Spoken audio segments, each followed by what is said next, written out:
Next, I'd like to introduce Darren Murph. Darren leads the remote charge for Gitlab, where he is the head of remote. He's one of the leading spokespeople for how remote should be done right. He wrote the Gitlab remote playbook, which I recommend. And more recently, he led the creation of Gitlab's remote management course on Coursera, which is free. And I also highly recommend. That being said, I've only done week one, but it's brilliant. Great content. It's free. Do it.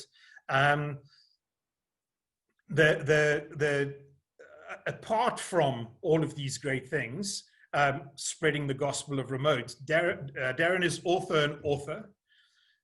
While living the remote dream, also the title of his book, he's traveled to over 50 countries, visited 50 US states. He's flown more than 1 million miles on Delta alone. I can't remember if that, I don't know if that last year. No, that took 10 years, but it did, yeah, it did happen. He also holds the Guinness World Record as the planet's most prolific professional blogger. Darren, it's great to have you here. Thanks for having me. Really enjoyed the conversation with David as well, and looking forward to our time here. Really cool, thanks. So prior to Gitlab, you were a wandering soul, as it were. You're just doing amazing stuff and writing, just writing a lot. But how did you get hired into Gitlab, and how does the Gitlab recruitment process differ from other companies that you've experienced? Yeah, so I've worked across the spectrum of remote my entire career. I have spent time in co-located spaces. I've spent most of my career in various forms of hybrid remote engagements, and now at Gitlab, an all remote environment. So I have been fortunate to see the evolution of remote. I started working remotely about 15 years ago, well before the advent of 3G. The average laptop would last about 37 minutes. So trust me when I say tools and technology have come a long way. What we have to figure out is the mindset and culture around enabling people to do their best work no matter where they are. So Gitlab recruited me in to lead the charge on remote. Gitlab has been all remote since the beginning, but as the company scaled, they wanted to make sure there was a leader in place to scale the information and the knowledge that was documented on how we did everything from meetings to asynchronous workflows. And they wanted someone there to essentially be an internal strategy consultant for new people joining the company, to help people onboard more appropriately, to acclimate well to working remotely. And as the company scaled, we had to put a lot of intentionality and focus on ensuring that people had an inclusive atmosphere to work well remotely. Fast forward till now, and it turns out a lot of the information that we have open sourced along the way is now becoming the blueprint for how other companies are making their own remote transition coming out of COVID. And so do you think it's right that other companies use GitLab's way to the extent that they do? Because, cultures are unique, and, I'm not sure, how does the GitLab way and a company culture intermingle? Yeah, this is a great question. In fact, one of our sub-values, so if you Google GitLab values, you will find our values page. I think it's the most comprehensive values page of any company that I've ever seen. We have 6 core values, but what you should pay attention to are the sub-values, the substantiators underneath of them. That part is continually evolving and being added to, and simply this is how we exemplify, how we live out our values. And one of those is culture fit is a bad excuse. And we are very explicit about hiring for values fit. We want to make sure that people align with our values, that we are behaviorally aligned. And what this does is it ensures that people have a firm foundation on what the company is about. And if they're aligned with it, we don't hide our strategy. We give it out in advance so people can opt into this way of working. But also what this allows is for people to bring all of their culture to the company and create a higher bar for culture. If you hire for culture fit, you might meet the status quo, but the bar will always stay the same. It will simply fit.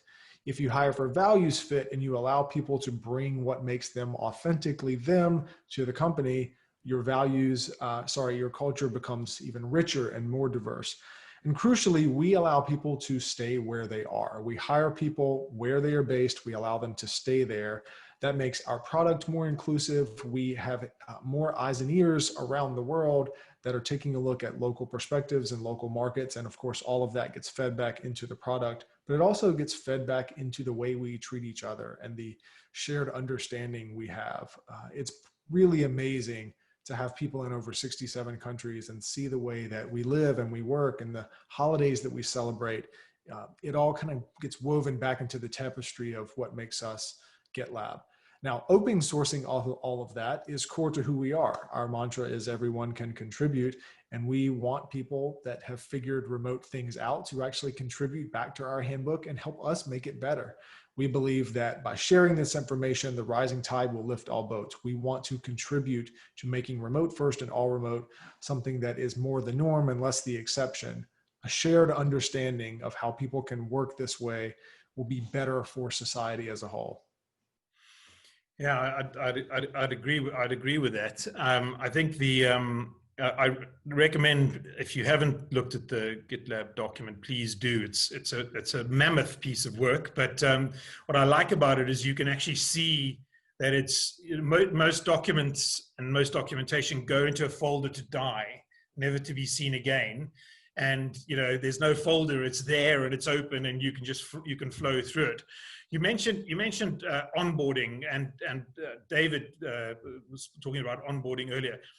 Can you give us what tips do you have around onboarding people now that most companies did it in an office-based fashion previously? Yeah, so quick aside here, GitLab tries to answer everything with a link. And so in this case, you can Google GitLab onboarding and you'll find all of our documentation on that. It does a much better job of explaining that I can in the next 60 seconds.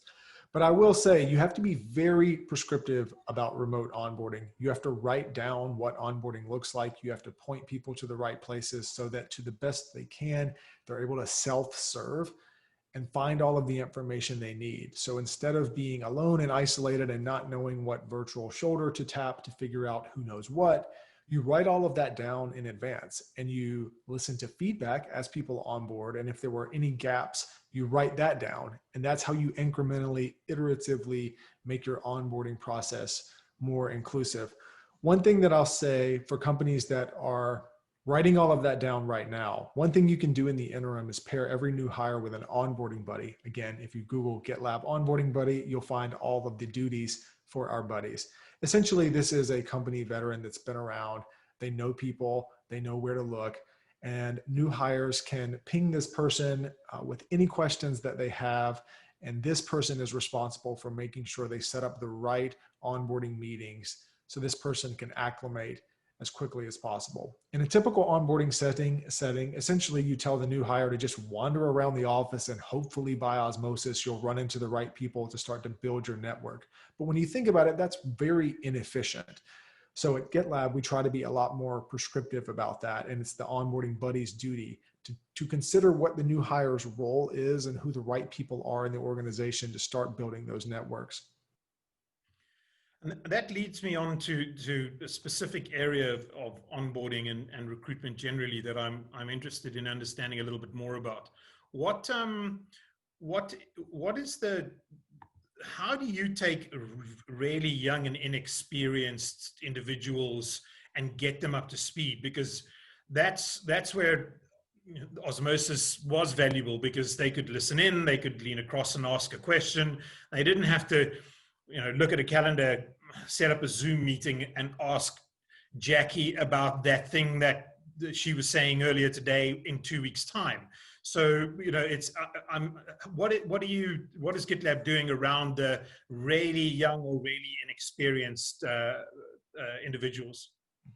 This may sound paradoxical, but the more you write down, you enable people to have to rely on humans a lot less for that osmosis. So you can shift the burden from humans to documentation. When I joined GitLab, I actually felt like I'd been working at the company for 6 months before my first day, because so much of it is already written down. You can read the values. You can read an FAQ on what it's like to work here. You can actually go into our GitLab issues and epics and see publicly what various teams are working on, what their objectives and key results are, what the KPIs and metrics are. All of that is written down. So we specifically hire people. We look for a subset of values called manager of one. And again, if you Google that, you'll find exactly what we mean by that. But generally, these are self-motivated, self-aware people that want to dig in, they want to read, they want to learn. And so if that information is available, we try to hire people that are self-motivated to dig into that. So we offload as much as we can into the documentation, and then we want our new hires to feedback on what's missing so that we can document and continue to fill those gaps. Currently, our handbook is over 7,000 or 8,000 pages if you printed it out, but it didn't start that way, and it continues to grow. And the reason it grows is it's a living, breathing document. We say that we work handbook first. We're careful not to use the word documentation, but instead handbook first, so that it reinforces that this really is a living, breathing document. Even our values page gets continually updated. Cool, thanks. How do you know when a new team member isn't working out? What are you looking for? What's the process? Yep, so we have an entire page dedicated to underperformance, but generally we are very open and transparent about asking questions, so it's not a surprise. There's a very high burden on managers at GitLab to be articulate on what success looks like. So for a lot of leaders that have been transitioned to remote, one of the things they struggle with is, how do we know if our people are performing? How do we know if they're doing their job? Which links to a deeper, more systemic issue, which is, how did they not know what success looked like in the office? So this isn't a remote versus co-located thing. This is simply a business discipline thing that in a remote setting, it forces you to be more articulate about it. So when a manager clearly lays out what success looks like over the next quarter, it's in that moment that the direct report can come back and say, all right, I understand this, but I need this unblocked, or I need access to this tool, whatever it may be. Managers at GitLab are less directors and more unblockers, where direct reports are giving a high degree of autonomy to show up with feedback and with issues, and then it's on the manager to unblock them and let them run as fast as they can. And in one-on-ones, it's usually very obvious whether or not they're on track to meet the goals. And conversely, for managers, it's very obvious whether or not they are clearly defining what success looks like.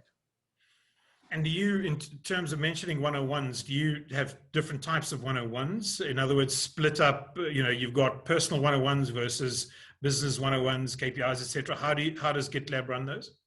Yeah, absolutely. So we have work one-on-ones, which are fairly typical, and we try to do those uniformly across the company. And then one-on-ones, which are informal, are called coffee chats. And these are very, very important. We have over 15 different ways that we engage in informal communication to build culture, to build relationships. Coffee chats are one of those. We try to do a lot of work asynchronously, so we aren't spending all day on Zoom calls. That way we can allocate some of our mental energy to Zoom calls that are informal, just get to know you types of meetings, just to catch up on life. It doesn't have to be about work. Those are really important. For folks that are experiencing Zoom fatigue, you have to realize that if you spend 7 hours a day in Zooms for work, it's unlikely you're going to spend the last hour of your day in coffee chats getting to know people. So that behooves you to move more of your work asynchronously, to open up more mental space for synchronous touch points that are steeped in relationship building and culture building. And how often is there, for example, how big is your team? So there's over 1,300 people at GitLab, and in our core marketing team, over 100 or so. So I guess it depends on perspective. It's not tiny, but it's also not huge. Depends on where you're coming from. I do want to say one thing on coffee chats. Every new hire is asked to complete 10 of those. So you start breaking the ice very early on, and onboarding buddies can help you set some of those up so it feels a bit less awkward just scanning the org chart, finding someone with an interesting name or title, or maybe an interesting location, since we're all on a team map, and then having a conversation. And is there for example, the team that you manage, do you have, every Friday, this is when we do our coffee chats, once a month is when we do our, business chats? How does that sort of a routine work? Coffee chats are generally left up to the person on how often they want to do those. I have some one-on-ones that are bi-weekly. I have some that are weekly. For our core team, we tend to do stand-ups asynchronously. We use a tool called Geekbot. And so at the start of every Monday, it will ask 5 questions. Are you red, yellow, green? What did you do this weekend? What are your top 3 priorities for the week? Do you need anything unblocked? And finally, do you have any upcoming PTO coming up? And if not, why? Please get some on the schedule. A rest ethic is very important, equally important to a work ethic. And we do that to be inclusive of time zones so that people don't have to start their week right away with a synchronous call. Mondays are always crazy. And so this allows us to think, to process, to write it down, and then people can contribute to that and read that throughout the week. And if the company is, you've got, let's say there's a 30-person startup and they've been using Google Docs. How would you advise them to start building a documentation capability in the organization? Yeah, you can use Google Docs in a lot of ways that you probably aren't. I'll give you one example. At Gitlab, all work meetings have a Google Doc agenda attached to the invite. So if someone were to send me a work invite and there's not an agenda attached to it, you simply decline it. And that's written down in the handbook. So if a new hire gets a bunch of declines, inevitably they'll search the handbook for, why is this happening to me? And then you realize that this is a core part of making a work meeting work. So we make sure that temporal documentation happens in the meeting, and then any key takeaways are added to the relevant parts of the handbook. I would say to get started, Google Docs could work, but wikis generally don't scale. We have a handbook page on that as well. We use a static site. There are some other tools like Almanac that are knowledge hubs that you can build upon. You have to make it a core part of what you do. It can't be optional. We say if it's not in the handbook, it doesn't exist. And so if you make it core to getting work done, that will serve as a forcing function that documentation actually matters. And look, for companies that are transitioning, you should expect some friction in this. People that love verbalizing may not love documenting. It is a very specific way of working, and not everyone may be on board with it right away. So I would approach it iteratively. We believe in iteration at Gitlab, and I would say this is true as well. You can't expect to have a full company handbook in a week, but maybe over the course of a year, you could say, all right, let's document 50% of our processes over the next year, and then we'll set quarterly milestones to make it a bit more digestible and understandable. And more importantly, empowering everyone to contribute to this is vital. If you just have your executive team manning the handbook, most people will eventually stop reading it, and it won't be a living, breathing organism. It has to be a key part of how your organization works. I'll drop one more term on you: single source of truth. Your company needs a single source of truth for workflows, for processes, for policies. If they are fragmented across email and Notion docs and Google Docs and Coda Docs, and the engineering team has one source of truth and the legal team has another source of truth, you will continue to struggle and communication silos will happen. Again, this isn't exclusive to remote. This would be a problem that needs fixed in a hybrid environment or a co-located environment. But in an all remote environment, we have no choice but to address that head on.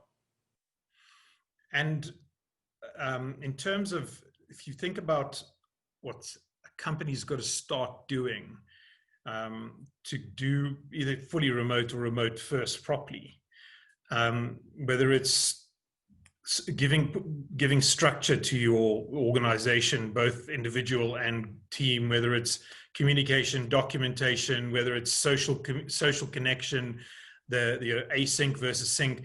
Where do you start? I've spoken to a bunch of chief people officers who are literally going, dear Lord, where on earth do I start with this? This is like everything's up in the air. I've got to start again. Yes. So the first thing you should do is hire a head of remote. I'm going to plug my title a little bit, but in all seriousness, you're talking with chief people officers that are realizing remote cannot simply be a line item on their job description. There are so many things that have to be re-architected and rethought about. There's so much nuance to it, and everything will have a cascading effect on anything else. If you change up your compensation philosophy, that's going to impact team morale. That's going to impact talent branding. That's going to impact internal and external marketing. And eventually it will impact your Glassdoor ratings. You have to have someone in a position to think through all of the cascading series of events, to rally people and get people on board, and to set up a proper remote transition plan. Again, this is an iterative journey. So starting with a person or a remote leadership council, someone that this is their full-time job. This cannot be a part-time initiative. The second thing is documentation. You have to start creating a single source of truth and moving as much information to that as soon as possible. And the third thing is convert every workflow into remote first. You have to make sure that if you keep an office or multiple offices, they are not epicenters of decision-making, of praise, of promotion. An office is simply another place to go work remotely. It cannot be on a higher pedestal than an airplane seat or a hotel conference room or a spare bedroom or a WeWork or a Cody or any other physical location. And the only way that's going to be true is if you implement remote first practices. You want to make sure if someone crosses paths in a physical hallway, instead of blurting out 2 sentences and incubating an idea, they simply grab that person, go back to their desk, open up Slack, and then type out that 2-sentence thought that they had and let that innovative idea incubate across the entire company instead of just 2 people in a hallway. This isn't rocket science, but it's rewiring and re-architecting how you think to make sure you're inclusive of everyone when you can't assume that any given person will be in any physical location on a given day. And just to give people an idea, people who are used to synchronous communication, how do you get asynchronous communication right where you think or you need something right now? What's the GitLab? I'm sure there's do a search for GitLab asynchronous communication. This is how you do it. But just give us an idea of that, and maybe also transitioning to more asynchronous. Yes, you're correct in that the guide does exist, but I will say this is tough. Asynchronous and intentionality are in the final phases of remote adaptation, and it takes a long time to get there. Phase 1 of remote adaptation is skeuomorphism. You simply press copy on the office environment and try to paste it into a virtual environment. That's probably where most people are right now, and it's getting a bit uncomfortable because you really aren't taking advantage of the virtual landscape. Asynchronous takes a while to get to. It takes 2 things from the outset. One is a tool. At GitLab, we use GitLab. It is built for asynchronous project management and collaboration. If you don't use GitLab, you need some sort of tool where all work can be funneled to. If you try to make a mix of carrier pigeon and email and Zoom, you'll never really be able to operate well asynchronously. You have to have a tool that's designed for it. And the second thing is you have to implement forcing functions to get people to do it. It is not the path of least resistance. For example, at GitLab, we expire all of our Slack messages after 90 days. Why do we do this? So people won't put 8-paragraph missives in Slack. They'll put them in a GitLab issue where it will have a much longer life. It's much more transparent. People can collaborate there. You're not going to work in Slack if you know it's going to vanish in 3 months. No one wants their best thoughts to vanish in 3 months. It also has a secondary function of making it great for informal communication. If we can't talk about work, we have to talk about things like parenting. And believe me, our parenting channel is flourishing right now with parents all over the world commiserating and collaborating on remote learning and being a teacher's aide. You have to implement these forcing functions. They may feel a bit awkward at first, but what you'll find if you commit to them is that they improve discipline and cohesion. If you funnel work into one place and you funnel informal communication into another, you can breathe a little bit easier knowing that no matter where someone is in the world, this is where work happens. This is where culture happens. It's a much more liberating experience than having to continually wonder if you're missing out on something. And in terms of my thinking around hybrid work is that a lot of companies are going to think that they can run the business the way they are or the way they were. And I see a lot of pain coming down the road for companies like that. That being said, going to remote first does seem like a real massive uphill battle challenge. And the companies I work with, which are typically high growth startups, they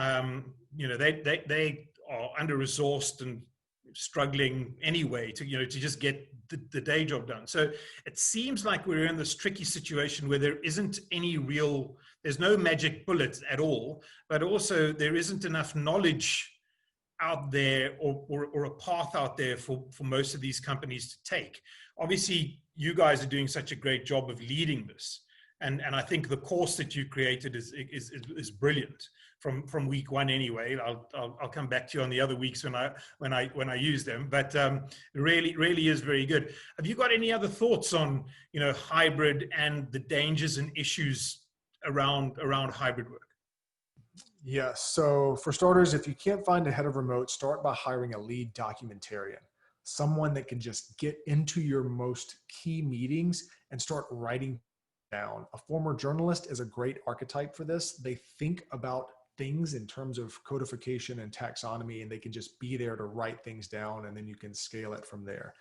The other point of advice I would give you, if you're struggling in making just this transition, start by implementing the changes that would help you in a co-located office setting anyway. What I mean by that is if you don't currently document your meetings, start. Add a Google Doc agenda to every meeting, make it a forcing function, because even if you put your workplace fully back in the office, this will still make your meetings better. This will make them more conclusive. This will make them more inclusive. You'll have less knowledge leaks. So even if you aren't quite sure how remote is going to work out for you, start with things that will make your team more disciplined, even in a co-located setting. That way you know that you aren't quote unquote wasting time. The key thing to remember in a hybrid environment is that there will be a two-tier system. People that are on-site by default will have one experience, and people who are off-site by default will have another experience. You need a leader in charge of looking at those all the time and trying to make them as balanced and as equal as possible to make sure that information flows are happening, that cultural flows are happening. And one other point that I will say, for companies that think there's no way I could unwind all of our leases, we have to maintain some real estate. Use that to whatever advantage you can. Strategically deploy travel to make sure that in-person engagements happen in a way that will build culture, that will accelerate strategy. When I talk about synchronous and asynchronous, they aren't one versus the other. Strategically use synchronous touch points and in-person engagements to catalyze weeks or months or years of great asynchronous work. So it's not like they're combative. They work together. You just have to be strategic about it. And look, I'm a million miler on Delta. There's a jet behind me. I love travel. Even if you're going all remote, in-person engagement really matters. At Gitlab, we get the entire company together every 9 to 12 months for a summit called Gitlab Contribute. We try to bring people together for sales events and conferences as much as we can, forecasting to post-COVID where travel restrictions are lifted, of course. But when you can do that, do that. I've had some leaders ask me, how do you onboard completely remotely? And I ask, wait, as if they're never going to see anyone? And they say, yeah, like that isn't the right solve. Solve for what is coming next. What we're in right now is, I know it feels like a lot, but it's a grain of sand in the grand arc of time. People need to see each other. Be strategic about it. Even in all remote company with no offices, we're very intentional about in-person. Well, I really appreciate the time, Darren. We've got some very nice comments from people saying thanks very much to Darren and David. It's been great. One of the companies that I have had the pleasure of interviewing is called Hotjar, and I'm sure you know those guys really well. There's an interesting one comment I wanted to make is it seems like a lot of these companies are thinking that they can save a lot of money. This may be $10,000 or $14,000 per person from their office, and put that in the bank. And actually, if you look at it, that's completely the wrong way to do it. I mean, Hotjar, they invest 10,000 euros a year in the perks that they give to their employees. And literally, when I spoke to David, he said, I'm investing the money I could be saving into my culture, into my people, into my team. And if you run through it, I think it's a 2,000 euros a year holiday budget, 4,000 euros to set up their offices, 2,400 for working space allowance, 1,000 for personal development, and on and on and on. I recommend people go and have a look at the Hotjar manual as well. Thanks very much for everybody's time. I hope you enjoyed it. And Darren and David, I'd love to do this again sometime soon. Thanks, everybody. Thanks for the collaboration and great questions. Be well all. Bye-bye.